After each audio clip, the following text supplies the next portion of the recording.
નમસ્કાર કલમ યુદ્ધ સમાચારની સાથે હું છું આપની સાથે પાયલ બામભણિયા। તો જોઈએ આજના મહત્વના સમાચારમાં। સોશિયલ મીડિયામાં રીલ બનાવી અને રોપ જમાવતા એક વ્યક્તિને વરાછા પોલીસે પાઠ ભણાવ્યો। ફરી એકવાર સોશિયલ મીડિયામાં રીલ્સ બનાવવું ભારે પડ્યું। સુરત શહેરમાં અવારનવાર આવા લોકો વિડીયો બનાવી અને વાયરલ કરતા હોય છે। સાગર હિરપરા નામનો વ્યક્તિએ સોશિયલ મીડિયામાં વિડીયો છે તે વાયરલ કર્યો હતો।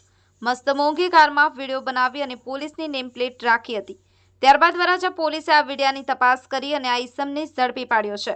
ફરી એકવાર સોશિયલ મીડિયામાં વિડીયો બનાવી અને રોપ જમાવતા ઈસમની વરાછા પોલીસે ધરપકડ કરી ગુનો નોંધી વધુ તપાસ હાથ ધરી છે। કલમ સમાચાર।